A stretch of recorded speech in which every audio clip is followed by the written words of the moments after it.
Some underrated Buffalo Bills that are powering this team's 4-2 start. That's the main topic today on Talking Buffalo.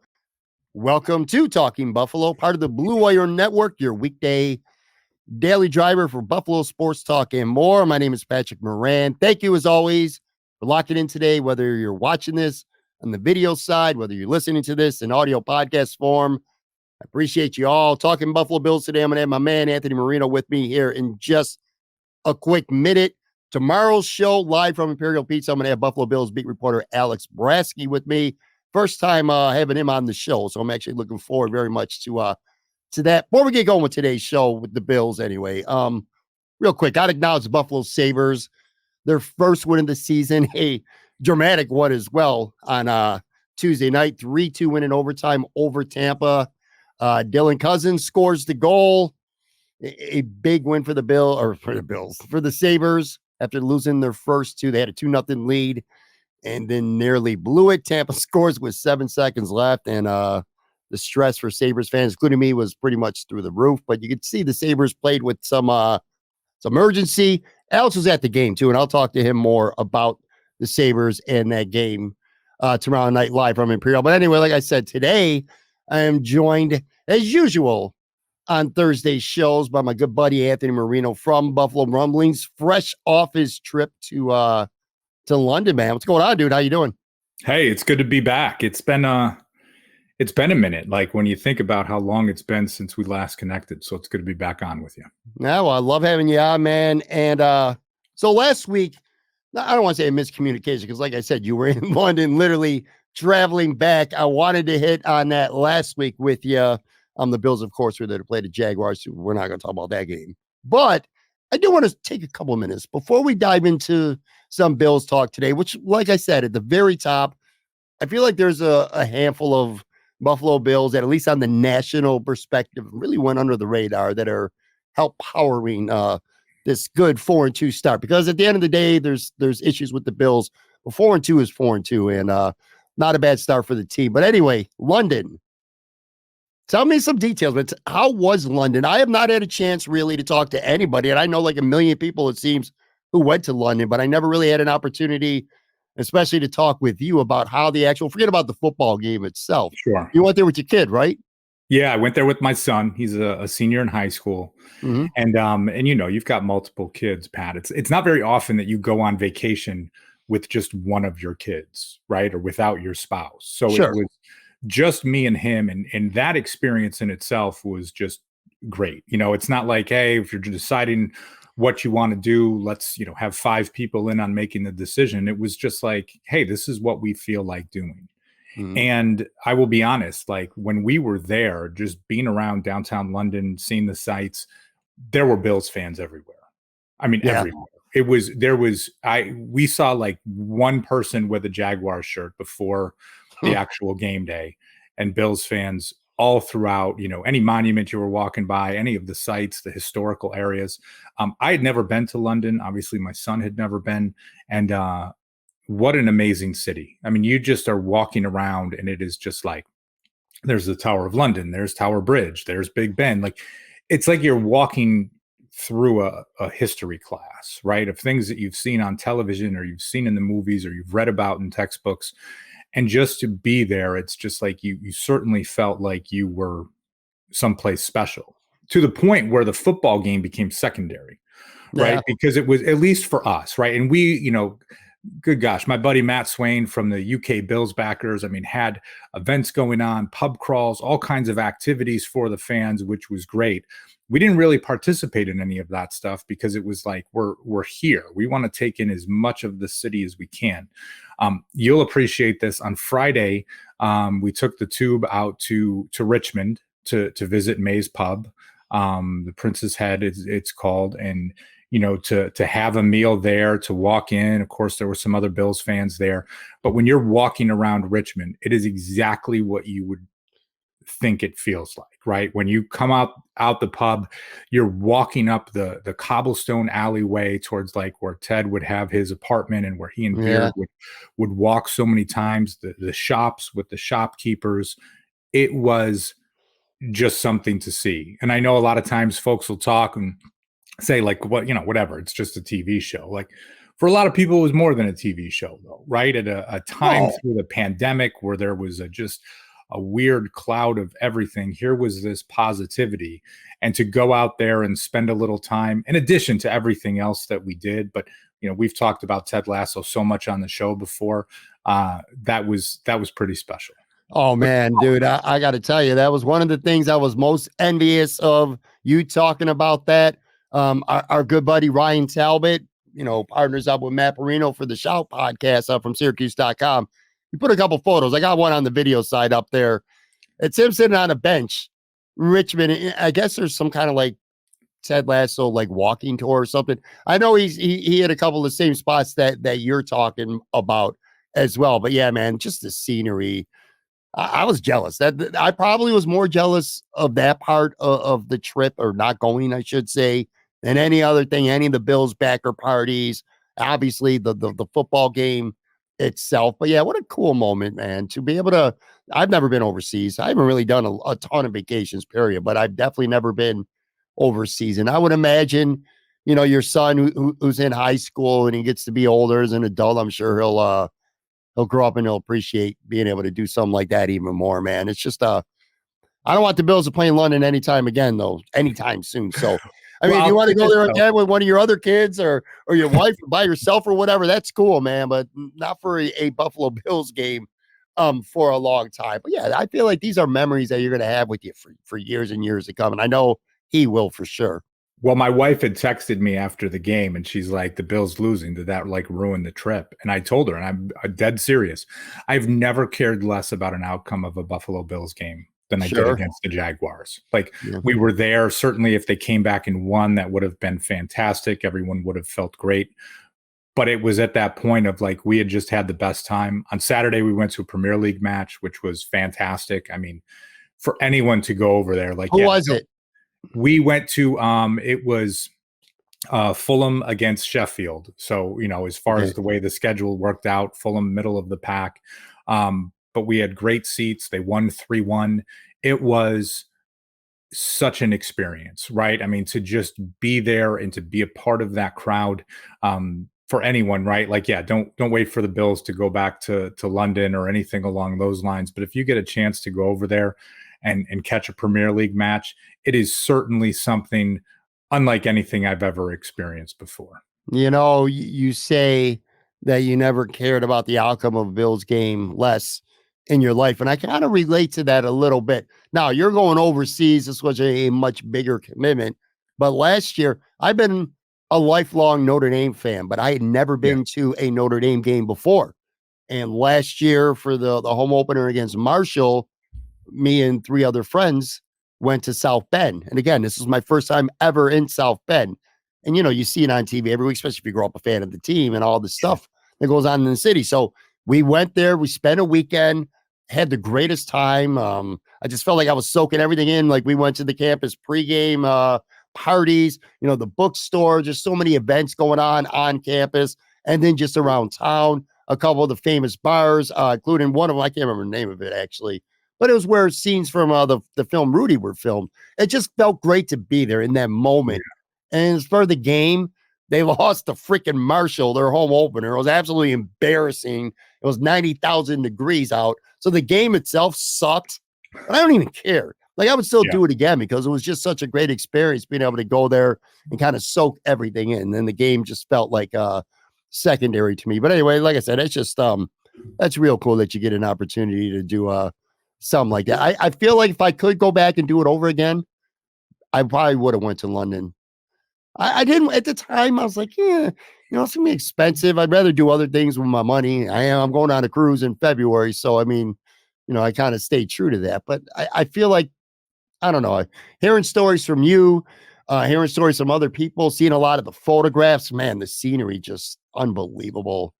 Well, Joe Miller was there. He put a lot of pictures up. Didn't you meet up with Marino and Ryan Talbot at one point? I feel like no, I didn't meet up with them. They were, Ryan was in the press box. We were texting back and forth. Pregame was texting back and forth with Joe Miller before the game.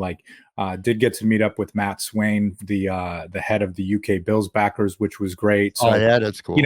And it was one of those, like, you have 3 full days there. It was either like you're immersing yourself in the Bills experience or the London experience. And, it felt like if you end up spending time trying to coordinate with folks to get together, you're just going to end up spending all your time doing that. So we immersed ourselves in the London experience. And I would say to you, like, I know you're going on a trip just now, but, if you're planning for the future, it's definitely something that you would enjoy. Yeah, I'm gonna do it someday. I definitely want to start traveling more. I'm getting old. I had Sal Capaccio and Eric Wood on the show over the weekend at Imperial Pizza. Didn't talk really Buffalo Bills at all. And one of the topics we were talking about is just getting old. Sal just turned 50, around the same age. Eric's still young, which is crazy because he's just so much bigger than us. He's like the biggest little brother in the history of the world. But he has, for somebody his age, is in his late 30s, he just has so much life perspective to offer, and he just gets it. But anyway, Sal was talking about turning 50, and let me ask you this, and then we'll get into some Bills talk too. He said he feels like he's just getting more curious as he gets older. Like, he wants to learn things. He wants to know things that maybe he wouldn't have taken care of so much about in the past. Like, you and I could be having a conversation and you might tell me about a city, or you might tell me about something. As soon as I'm done talking to you, if I don't know what you're talking about, I might go look it up. I might go Google something or try to find some information about it. Just, you get a lot more curious and you have a lot more perspective about everything in life. You kind of feel like that way as we're getting older. I don't want to call us old yet, but we're getting there anyway. Yeah, I think you get some different perspective. I mean, I think you try to, things that would maybe bother you when you were younger, like, you realize really aren't that big a deal. Sure. Whether they're in your personal life, your professional life, like things that, that get to you really, really shouldn't. I mean, I've talked about before, my son being a senior in high school, you start to realize, like, oh my gosh, like, this is, as a parent, there's certain milestones that you get to with your kids, and getting them to a certain point of, like, graduating high school, getting ready to, go to college, if that's the path they decide to take. Like, those are things that can ground you pretty quickly. So I do relate to what you were saying, to what Sal was saying, that it just, you get a different perspective. And sometimes it's just like, even in this, you go online and you see people getting in fights about the Buffalo Bills or politics or just anything that's going on. It's just, man, life is too short to engage in an argument with folks online over something as trivial as what they're arguing about. So it just, you grow up, and I think you see that with a lot of folks, and Sal's got a pretty good perspective there. I am growing up. I'm not there. Especially after, like, during a Bills game, like, my Twitter, Pat Moran is probably somebody yes, I am referring to myself in third person. Probably needs to cut his fingers off during Buffalo Bills games. Till at the moment, real time, emotional tweets from me. I think I've said the Bills are done 2 weeks ago. I was going pretty crazy. The offense and a bunch of things actually from Sunday's game. I can't help myself, man. I get into the moment, and I said I was not going to be, like, emotional. But let me say this. It is one thing if it is in the moment and you are reacting to something that took place, and then a day later you're a more rational person. It's more along the lines of, like, on a Wednesday morning or whatever, and you're still, in that weird spot. You know what I'm saying? Like, like, and we get it. I mean, I'll make fun of you with stuff like, oh my gosh, you said, Terrell Bernard is the worst ever, and then 3 plays later he gets an interception, and all of a sudden you're, like, singing his praises. Like, I get it. That's the type of stuff you get. It's the, it's the Wednesday, Thursday, Friday, you're still holding on to this type of guy, gal, that that I don't have any time for. Well, to be fair, with Terrell Bernard, all my shit talking with him was before the season started. I have been pretty much impressed with him since the first snap of the season. I've liked him a lot. I can't even remember what it was because I tweet so much shit, but I said something negative about the team during the game, and it has something to do with the offense, I'm sure, because I thought the offense played terrible for the most part. But then I looked, and people were getting after me the next day, and it's like, I like to go back and forth. I don't want to say fight with fans, but I will certainly debate you and try to outwit you. But I can't even remember what it was, to use a specific example, but I was like, they're right. Like, this really was a dumb overreaction from me. God, it's bothered me that I can't remember what it was. I know it was something offensive related, though. But there is always something. I put something out during the game because, of course, it's like, and during the game, I try not to look at Twitter. But sometimes if you're trying to get some perspective, and it was just like the hate for Ken Dorsey and all the blame just on Ken Dorsey. And it was just like, who is far from perfect in what he does. But I think I put something out there like, how dare Ken Dorsey drop that pass, fumble the football, and, miss those 2 defensive pass interference calls. And, people jump down my throat like, well, he's not doing this and he's not doing that. And it's like, listen, I'm not saying that Dorsey is doing anything perfect. And then you're just like, okay, why did I even get into this and put it out there? Because I'm not going to engage with everybody that's responding, right? Joe Miller put a response, and like, I know Joe, so of course I'll go back and forth with him a little bit, a reasonable conversation. So yeah, it's just lock up the phone during the game, and then that's what we should be doing. I'm trying to look. I can't remember. I know I was really pissed off that Sean McDermott punted at the end of the game too.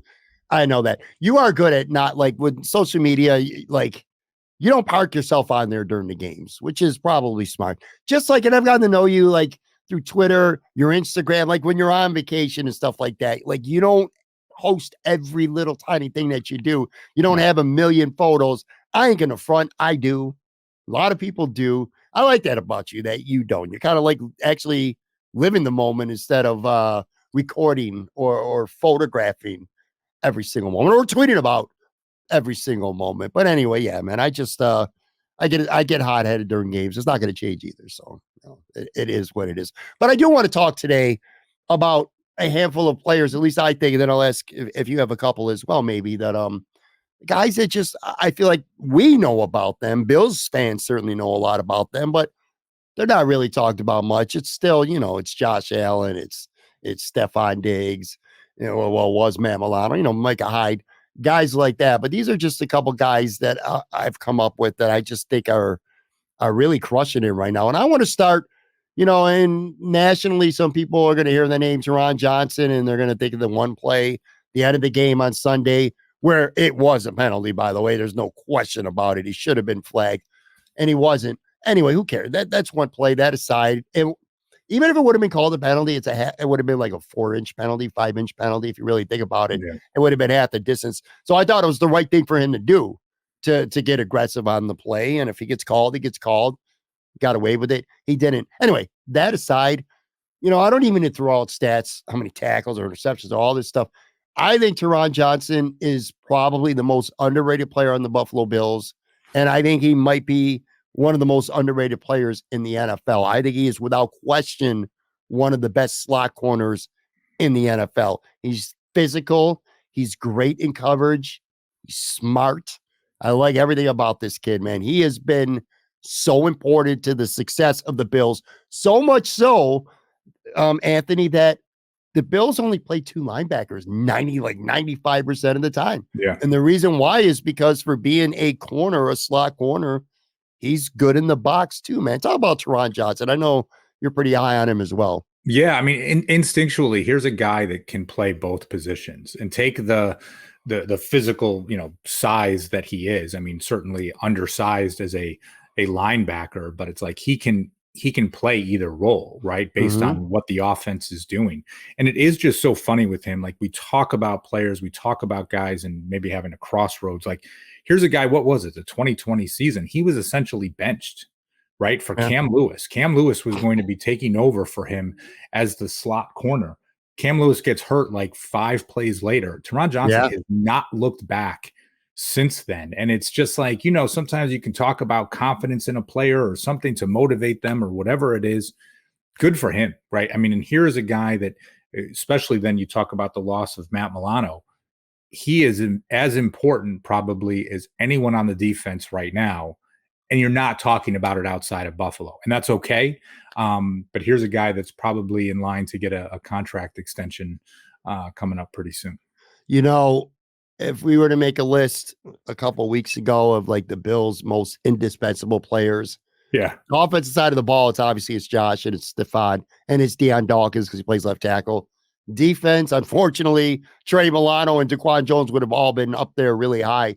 I'd say Taron Johnson is really close to being at that level too, because nothing against, I don't hate Teron Neal or Cam Lewis, but when Taron Johnson's not in the game, that level's going to drop big when he's not out there. He just does so many like kind of little, almost like grimy things too. You know what I mean? That you need from a really physical, solid defensive back. And he just gives it to you, man.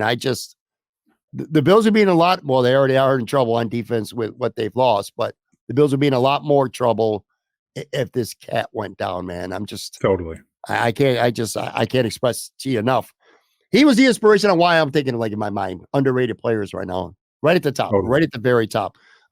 Not too far behind him is AJ Epenesa this season. And you want to talk about a guy who's really putting it together when it's his fourth year. He had 6.5 sacks last year. And I remember, I was looking at the numbers during the summer and I'm like, well, so what?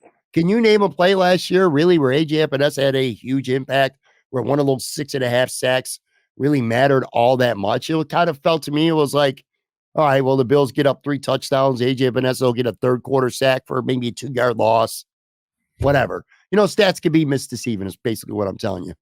This year, that's not the case. At the time, did we talk about it at the time? Because the Bills traded Boogie Basham, and I didn't like that at the time. I thought Boogie Basham should have stayed. He's got 2 years under team control, not one like AJ. I thought Boogie Basham actually looked good in the summer at camp and some in the preseason, and he got traded to the Giants, which has not worked out very well for him, which makes you wonder that maybe it is the player and not the system. Anyway, they keep AJ Epenesa, 4 sacks, 4 tackles for a loss, a team high 6 passes defended. He got a pick 6. I looked it up before we started talking today. PFF grades, 89.4 overall grade, 79.3 pass rush pressure grade. This guy's been sensational, Anthony. He's important. He's a part of this rotation that matters now. There's not a big drop off when he comes in from a starter. Yeah, no, and you talk about, even just the passes deflected right at the line. His arms are active. He gets those hands in the passing lane. And it's interesting with him. Like, if you look back to the player he was in college, he kind of looked more like a defensive tackle, right? Yeah. Here's a guy that was like 285 pounds, bull rush, just real physical, and sort of like using that to dominate in those games. He comes to Buffalo during 2020. We all remember no real offseason for him. Like, OTAs are via Zoom and they're just doing things in video.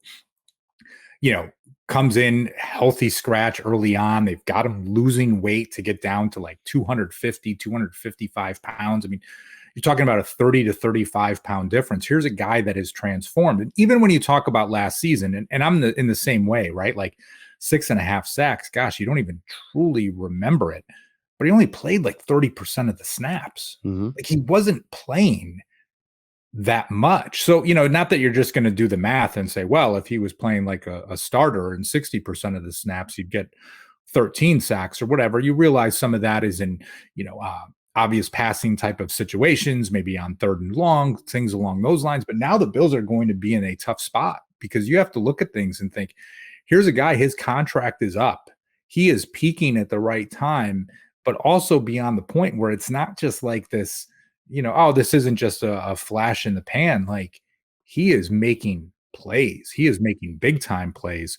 And, you think about, and I know we'll probably talk about some other defensive ends coming up, but with, Von Miller coming back from the injury, AJ Epenesa has filled that void and has been active. And that's what you want from your defensive end. Like, he is creating a level of chaos, and that is awesome to see. He's making plays. He's making future money. Oh, yeah. I never really thought of him much going into the season, quite honestly, as a guy who, would be a core piece that the Bills are really going to try to have to retain. And now you look at next year, and they got Jesus Christ, we could spend the rest of this podcast talking about how many guys they got on 1-year deals right now. But when you think about guys who are have multi-year expiring contracts, it's AJ Epenesa and Gabe Davis. And I still think and would like to see the Bills keep Gabe Davis.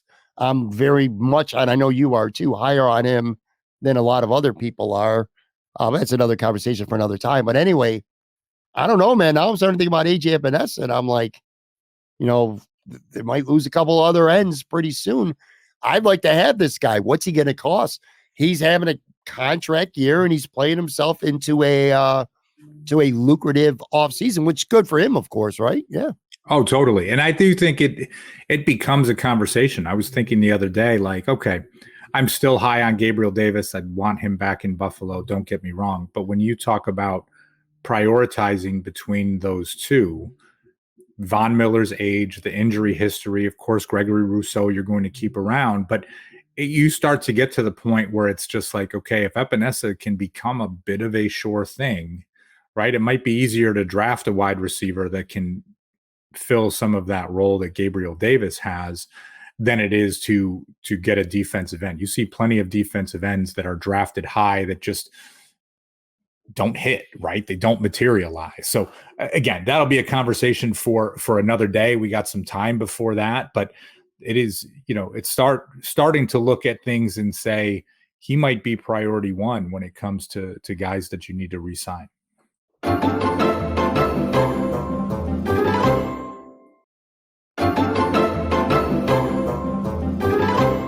All right, I'm back here with Anthony Marino from Buffalo Rumblings. We're going over a handful of players that are at least semi under the radar nationally that have really helped contribute to the Bills getting off to their 4-2 start this season. We just spoke of AJ Epenesa on the defensive side. I want to continue same position. Leonard Floyd, and I'll tell you this, I beat myself up. I make fun of myself too. Horrible takes on, I thought Terrell Bernard was going to be shit. I hated the Dorian Williams pick on draft day. Yeah. In fairness to me, because I'm like, this guy's just going to be stuck behind Matt Milano forever. And now we're seeing, because of injury, of course, but Dorian Williams is very important suddenly to the fortunes of the 2023 Bills football team right now. But anyway, for all the stuff I got wrong, one thing that I feel like I got right from the start was the signing of Leonard Floyd. At one point before the season, I had a free agent episode, and I kind of power ranked every Bills free agent signing in order of how I think it would go. And I had Leonard Floyd number one. I was pretty high on him. The Bills didn't even sign him. He was a free agent until June.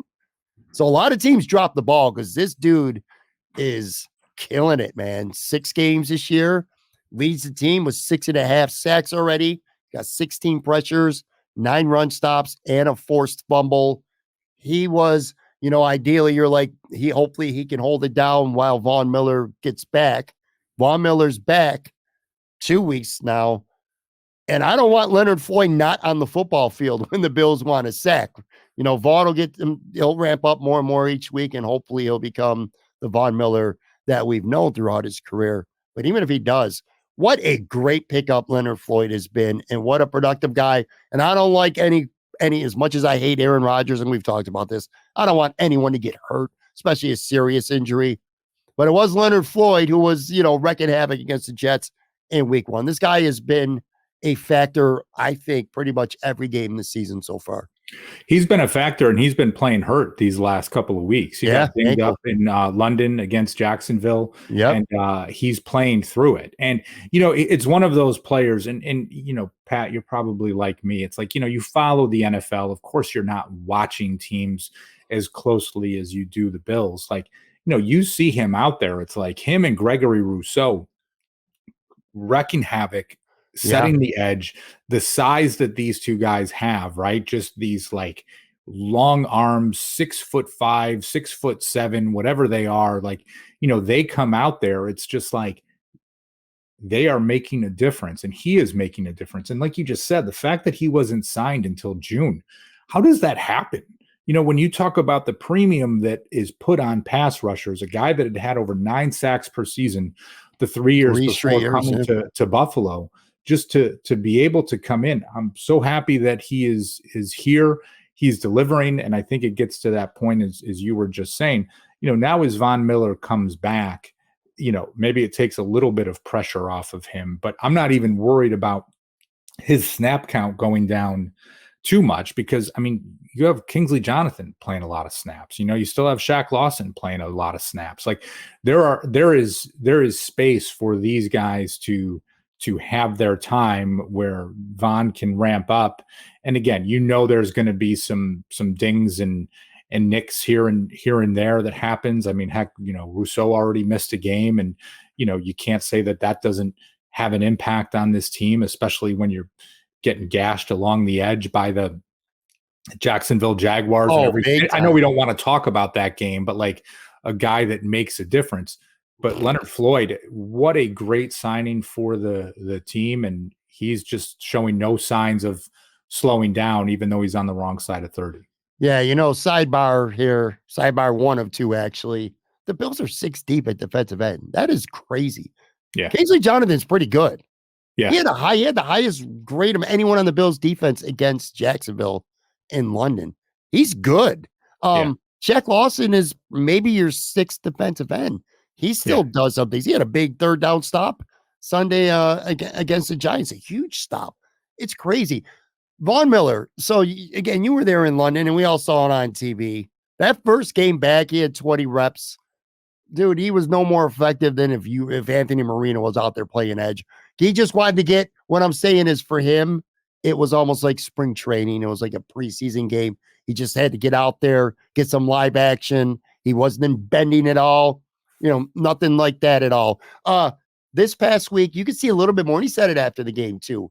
Still not there, obviously. I mean, we know what Von Miller could do, but he said he was starting to feel a little more bendy. And you could see it. He was kind of getting that shoulder a little bit lower, kind of taking a little bit more of an angle towards the quarterback, whereas London, it was just run a straight line, taking the long way to get there. So good news, what I'm saying is for the Bills. This is good news. I think Von Miller maybe is 2 to 3 weeks away where I think you're going to see the full Von Miller experience. By another sidebar, because this was driving me absolutely crazy. I couldn't remember the specific tweet that I was talking about where I said I overreacted during the Giants game on Sunday, where fans were like killing me. And then the next day, as much as I wanted to fight with them, I'm like, you know what? This was a little over the top with me. This was my tweet. And again, this was after Sean McDermott punted, combined with the shotgun on 2nd and a quarter of a yard from the goal line where Dorsey went to shotgun instead of putting Josh under center. I said, win or lose, this is one of the worst 5 coordinated and head coach games I've ever seen. Obviously won't happen, but fireable offenses.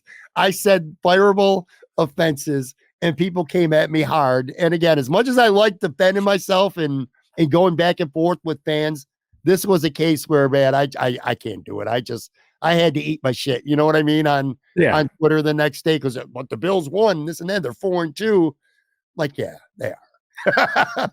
Listen, you can criticize the coaches, but fireable offenses, I mean, it might have been a little bit too much. I was really pissed about that punt, though. You must have been. That's gosh.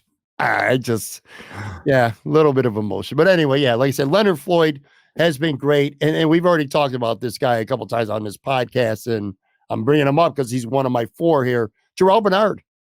I cannot believe how good he's been. Stats, 57 tackles, 2 sacks, 5 tackles for a loss, 2 picks, 2 2 fumble recoveries. By the way, 3 tackles for a loss in that game Sunday night against the Giants. And I watched the game film, and he's still, some mistakes here and there that you don't want to see. Some couple pass coverage things, but I keep waiting for him to I keep saying, he's going to get swallowed up in the running game. Teams are going to run all over right through him.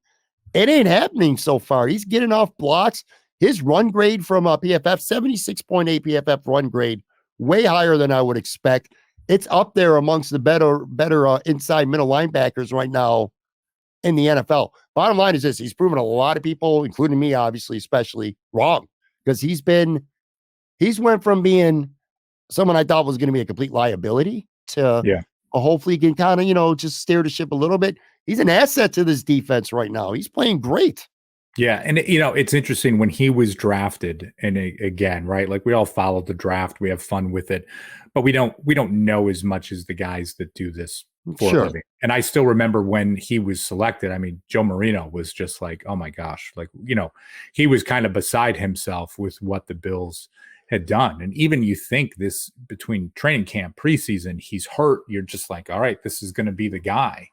And what a pleasant surprise, right? I mean, a guy that just, and even these past 2 weeks of still making plays without Matt Milano on the field, because sometimes you can think like, oh, is he benefiting from having, the all-pro next to him and everything that's taking place?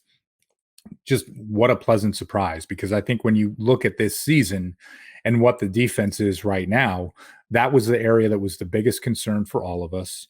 And now it's like an afterthought as far as it's concerned, because he's just doing a great job each and every week. And his significance is more important now than ever with Matt Milano gone, and he's the more experienced starter right now amongst the linebackers with Dorian Williams next to him. Yeah, I talked about this a little bit on the show. I'll kind of bring this up to you as well. What I like most about Bernard right now, and this is no necessarily disrespect to Tremaine Edmonds, but Tremaine just never seemed to be around the football. He didn't have those sacks, and it's not to say Tremaine was a shitty player, because he wasn't. He was good. Yeah, but there were lapses with Tremaine, and he just never seemed to have those interceptions or sacks, or he was falling on a football that would just fall into his lap at some point. You would think that would happen. It never did. Like Jerome Bernard's numbers for the year, Anthony, are already as much as splash play wise as anything Tremaine's ever done over a full season with the Bills. Yeah, and listen, they're two different players. I mean, one is 6'5", 250 pounds. The other one's 5'11", 220. Like they're just different physically when it comes to that. Tremaine Edmonds did have an interception on a tip pass last week in their game, and I remember watching that and just being like, "Oh my gosh!" I didn't run to Twitter or anything along those lines, but I'm like, I'm sure for anyone that's watching this game right now, they're probably screaming at the TV like, where has that been the last 5 seasons? But my first thought was he's heard of my narrative, because he hadn't had a sack, an interception, or a forced fumble this entire season before that play. Yeah, Bears are in a tough spot. Yeah. Is there anybody? Like I just ran off 4. One thing I don't like is every guy I mention. I mean, I like all these players, but it's all on the defensive side of the ball. Yeah, I got 2 things that I'll mention, and one, just real quick, Latavius Murray. Kind of and I get it. People will say, like, from a running back standpoint, yeah, you can just grab anyone back there, but he's 6'4", 250 pounds, 33 years old. And still incredibly reliable. And I think you look at, there's a sense of trust that the Bills have with him at a time when, they need to grind out some yards. I mean, James Cook doing some nice things, but still young, maybe not as sure-handed as someone like Murray is. So I put him on the list, but not a player. But I will include Sean McDermott. And I say that because there were so many questions going into this season around him being the defensive coordinator and the head coach. What was that going to look like? How is this going to be able to work? Some people might say, like, well, he's not chiming in on the offense enough, or Dorsey or whatever, but like, just being the head coach and the defensive coordinator, this defense is better than it was under Leslie Frazier. And you can say whatever you want of like, well, McDermott was really the one calling the plays. Like, listen, in some ways there's going to be a compromise, or you've got people with different takes and different things that's going on. But considering what the Bills had lost, like in Tremaine Edmonds, again, Terrell Bernard coming in, different players, different pieces. You talk about AJ Epenesa. You talk about the success that they're having, what Ed Oliver has been doing this year, what Daquan Jones was doing this year before he got hurt. The Bills' defense is better with arguably less personnel than they had last season. So I think Sean McDermott deserves some credit for that. When you talk about, and he's probably not getting enough credit for it. When it comes to Latavius Murray, I'm 100% with you. I thought it was notable too, and during the game on Sunday against the Giants, him and Cook had the exact same amount of snaps, and Murray started the game. I don't know if you noticed that. And I think a lot of that is, like you said, trust. James Cook is, the more explosive running back, obviously. And James Cook's not playing bad. Let's just throw that out there. Jacksonville game was a nightmare. Only had -1 total yard. But the reason why, and I talked about this a little bit yesterday, James Cook, and this kind of shocked me when I looked it up. He has the second, per PFF, the second worst pass blocking grade among any running back in the entire NFL, whereas Latavius Murray's much more trustworthy back there. So if you're going to sling the ball around and you're not going to throw the ball to the running back, which, by the way, talk about egregious from Ken Dorsey, dude. 0 targets from the running back through 60 minutes of football on Sunday. How do you not dump a ball off, call something to him running back? That really pisses me off. We're going down the long road. You're going to make me relive Sunday again here. But anyway, yeah, I like Latavius Murray. Runs hard. I trust him. When he's in the game, I'm not worried about the ball hitting the ground. Yeah. I mean, they didn't convert a first down in that final drive. I certainly don't blame Murray, but I felt good about Murray. If the Bills need a first down to put a game away and send the other team back to the bus, Latavius Murray's the guy I want. As much as I like James Cook right now, I trust Murray. So I think Murray's a really good one. I'm going to half agree with you with Sean McDermott. Everything you said about the defense, you're right. I think he's done a great job. I think you are definitely, forget about just even the personnel. I see much more aggressiveness with this team, whether it's blitzing, where the blitzes are coming from. The mistakes that the defense makes right now pretty much is limited to tackling. They've done at times a pretty shitty job of tackling. That's not the coaches. That's the player. Make the play. You're in position. Make the play. So I think coordinating wise, I think McDermott's been awesome. So I agree with you there. But when you go overseas and you sleep through a first half on offense like they did, when you play a team that you were the biggest favorite against, I think the Bills were more favored against the Giants on Sunday night than any team's been against any other team this entire season. And you play like crap through at least the first half, especially on offense. Even the beginning of the season, the first game against the Jets, where the offense just couldn't get going. I know it's a lot on Dorsey, not so much the Jets game. So actually, let's just throw that out. But London in this past week, I don't know. This just felt like a team to me, Joe, that didn't seem, especially in the London game, just wasn't ready to play. And if you're not ready to play a football game, to me, that kind of comes to if you're flat, if you're playing without emotion, it just looks like you're going through the motions a little bit. To me, to some extent, I think the head coach, that falls on him some. Yeah, I mean, listen, I think when you say that, but it's also, that score was 11-7 at halftime. The defense came ready to play. So it's like when you say it's half, and I get it. You said you agree with half of what I said. And I know we're not getting into all of this again, and you've been through it, but I will argue that the Bills' travel plan was a huge mistake. Yeah, that's an organizational failure. Traveling through the night is a huge mistake. These guys are gigantic men, physical specimens, sleeping on a plane and just thinking that you're going to no, that was a mistake. No matter what day that you flew out on. And to me, again, and maybe that was McDermott's decision, maybe whatever, but I think that adds to piece of it when you talk about fatigue and the mistakes that were made, the drop passes, the sloppiness, the penalties, the things along those lines.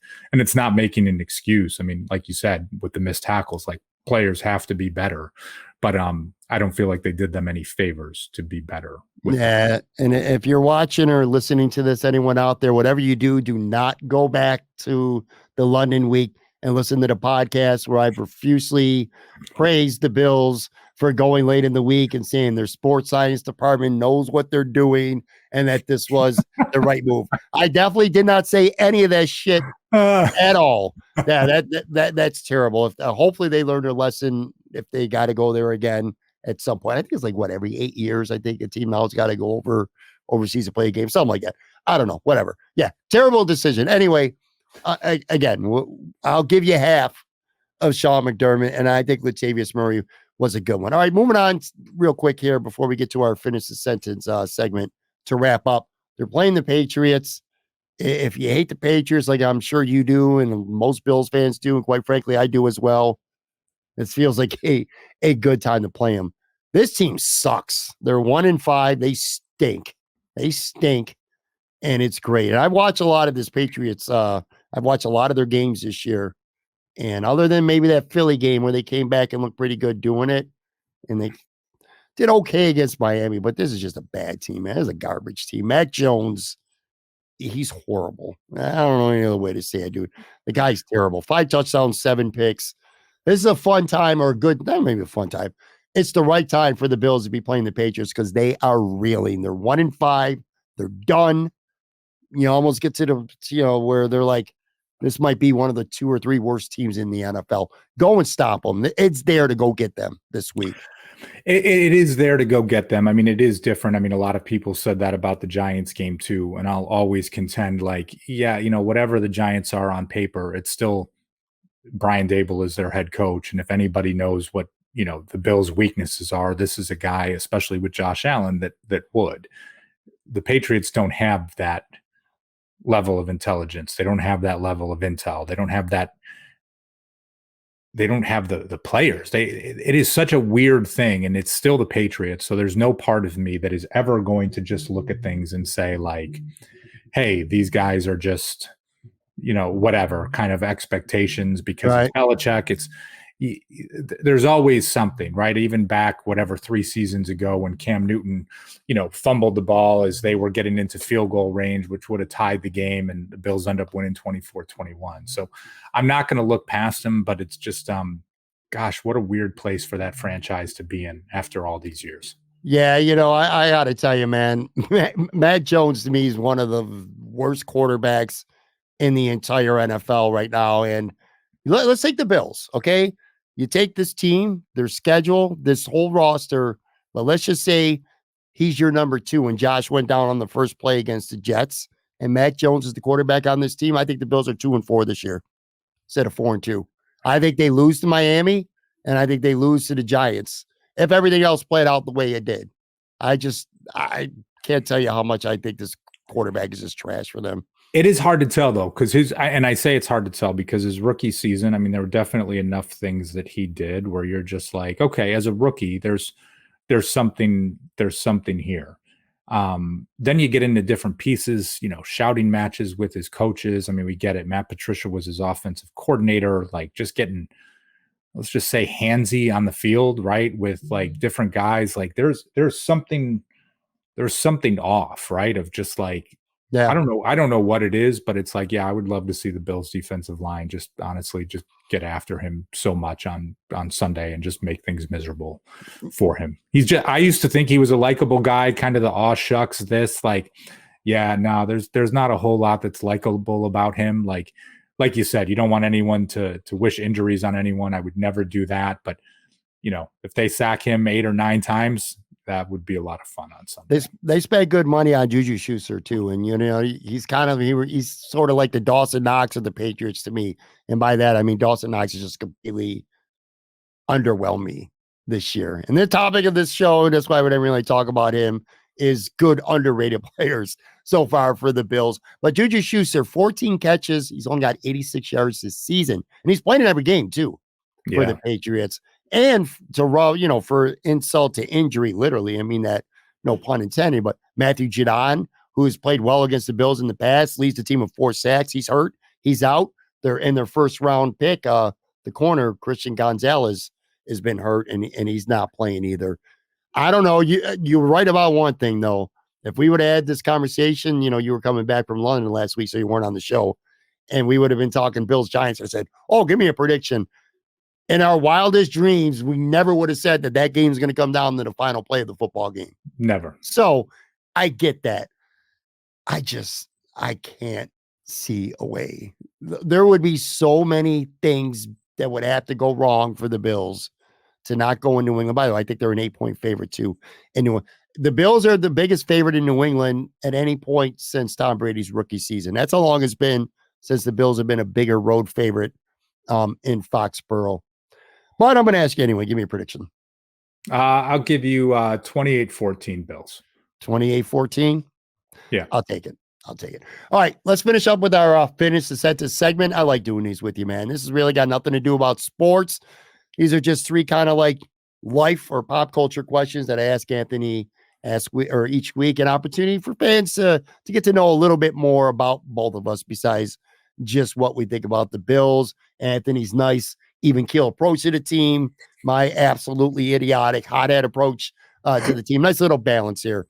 Anyway, all right, first question here. My favorite sandwich to make is blank. Gosh,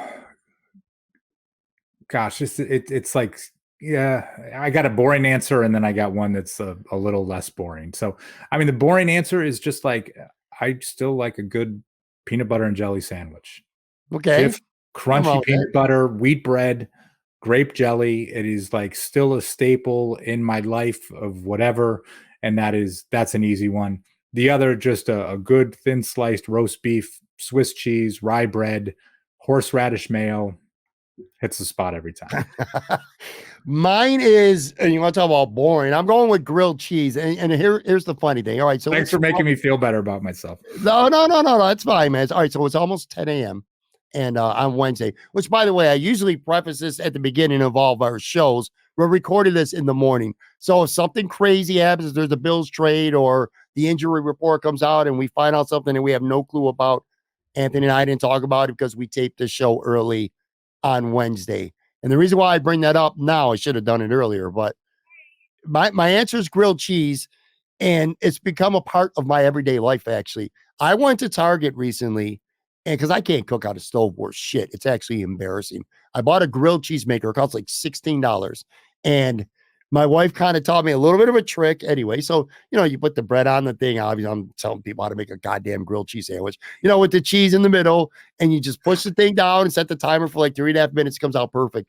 But what my wife kind of taught me that I never done before is like I have a bunch of spices, some seasoning. I got like this chipotle seasoning I usually put on chicken. I put just a little bit on the bread, kind of like gives it some flavor, and it just tastes so much better. But anyway, that's my morning thing now. I'm trying to eat better. And I know that's funny saying I don't eat better with a grilled cheese sandwich, but I don't eat until noon. Like I get up in the morning, I have a cup of coffee, maybe two, but I don't eat anything until noon. And every day at noon, I plug in the grilled cheese maker, and that's my breakfast now.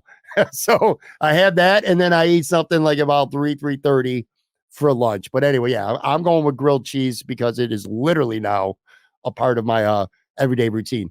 Best $16 I've ever spent in my life on something, by the way, at Target. It just makes making my grilled cheese sandwiches so much easier. Anyway, all right, let's move on here. My favorite retail store that no longer exists is blank. Easy choice, Circuit City.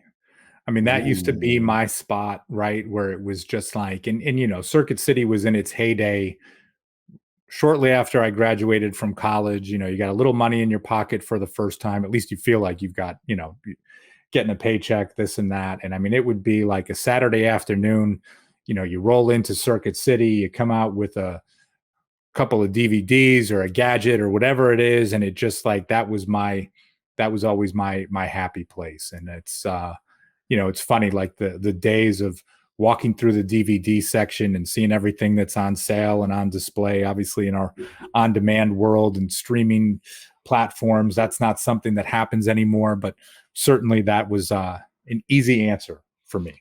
I forgot about Circuit City. I forgot it even existed until you just brought that up. That's not a bad one. For me, and this isn't like a national chain, it's a Buffalo thing, but growing up on the west side, not far from Main Street, it was definitely Record Theater. I used to go to Record Theater to get all my shit, man. All my I want to cassette tapes, well before the CD era. But I used to walk there. I was into hip hop, like I said, especially in like the mid to late 80s. And I would take all the allowance, any money that I earned or whatever I got from odds and ends, and I would go blow all my money on a cassette. So Buffalo people will remember that place, at least older ones anyway. But any record store, right? That's that same type of experience, like I was talking about with the DVDs, like, just walking through, or even if it was House of Guitars and you're just like flipping through different, album covers and just seeing what's there. And just like that used to be something that you would do. Miss that? Do you miss totally that stuff? Miss it, right? Because I mean, you would just be walking around and you would see something and be like, oh gosh, I don't even know what this is. But for some reason it caught my eye, or it's a collaboration between two artists, and just being like, I'm just gonna, I'm gonna buy this. I used to buy cassette singles sometimes, just like I'm not committing to the full album, but like, hey, for $2, I'm gonna try this out. But yeah, man, you could just like walk around a music store, record store, whatever you want to call it, for hours and just checking out music and finding artists that you never would really discover before. Maybe we're being, at least I am, the old guys right now are reminiscing, taking strolls down memory lane. But I do miss record stores. I miss it a lot. In today's world, you would tell me, oh, if you heard, you got to go check out Britney Spears' brand new album, whatever. And I'm like, okay. And then I pull up my phone and I'll type in Britney Spears on Spotify or whatever, and I'll just stream the album. And that took me 20 seconds, which is convenient. I mean, don't get me wrong, it is convenient. But back in the day, you would tell me that, hey, there's this new Run DMC album. It's pretty dope. I'd be all right. I'd go walk to record theater and go get the cassette or the album. And while I'm there, to your point, start going through stuff, looking for deals and browsing around. People, especially if you love music, obviously, it's something I definitely miss a lot. All right, last one here. Sticking with when we were younger, my favorite video game to play growing up was blank. Yeah, I think it would have been easy for me to say Tecmo Bowl, but then as I was thinking, Nintendo also used to have a game called Baseball Stars. And Baseball Stars, you could create your own team, your own players, and as you would win games, you could power them up. So I would make my own Major League Baseball all-star team with Kirby Puckett and Eric Davis and Cal Ripken, and I would build them up to a point where they were unstoppable. But that was that one game that to save your statistics, when you turn the game off, you had to do the power and the reset button at the exact same time. And years later, I remember I screwed it up once and I lost all of it. But it was also to the point where it's everybody on my team was just hitting dingers every time they got up to bat. It wasn't even fun anymore. But that game, that first one that would have you in the model to be able to build a team, create a season, keep statistics, have leaderboards and all that stuff. That game to me was awesome. And that was before things like Madden or MLB The Show or 2K or all these sports games really became something. So to me, that was a good choice. Tecmo Bowl would be right up there with me. Although when you look back at it now, how he's done with someone Bo Jackson was pretty much unstoppable. Christian Okoye. There was just some unstoppable stuff. I used to play it all the time. But I want to go way back. Space Invaders when I was a young kid, as primitive as it seems now at the time, felt really innovative. And by the way, I wasn't much of a video gamer. You know what I mean? I never, I wasn't the kid at the arcade taking all my quarters. I was buying baseball cards with all my money. I wasn't going to the arcade and playing games. And I didn't play, I had an Atari, but I didn't play it much. Can I tell you something? It's so funny as you said that. The one game that at the arcade that I was the best at was Q*bert. And really? Q*bert was not a, you know what I mean? It's not this badass game that you would play or anything along those lines. But that stupid alien jumping up and down that pyramid to go, I would have the high score forever, people huddled around as I'm advancing to the next level in this. But it was Q*bert. It's not, it's not Space Invaders. It's not Galaga. It's not something that, freaking Q*bert. So whatever. Oh my God, that just came rushing back as you said, Space Invaders. So. Actually, my game would be, and even though I say growing up, I suppose technically I was kind of grown up because I was maybe between the ages of say 18 or 21. The early EA NHL games, say in the mid to late 90s, my friend who's still, I think Milshire floor hockey's still open in Tonawanda. Anyway, my friend owned that place and used to have an office and we used to hang out. And this was before computers and shit like that. We used to have leagues and we would have teams. We would keep stats. We would actually write down in a notebook. We would have a league. We'd each pick a team, keep stats for the players. But the computer didn't keep the stats. We used to do it ourselves and in the notebooks and we would add up all the points. That was a lot of fun. Anyway, all right, that's going to do it for this episode. I like these kind of strolls down memory lane. And even, especially if the Bills won. So whatever, if they played a bad game, they won. That's all that matters, I guess, at the end of the day. But these kind of personal nostalgic stuff, they always make me feel good at the end of these episodes, no matter what's going on with the Bills. But anyway, make sure you give Anth a follow on Twitter at Anthony Marino. This was fun, buddy. Good to have you back. Glad you got back safe from London. Glad you and your kid enjoyed your trip. Always appreciate you having on, man. Thanks, man. Always a pleasure. All right, guys, and I will be back. Like I said, I will be actually tonight, if you're listening to this on Thursday, I will be live from Imperial Pizza with Buffalo Bills beat reporter from Batavia, Alex Brasky. Talk to you then.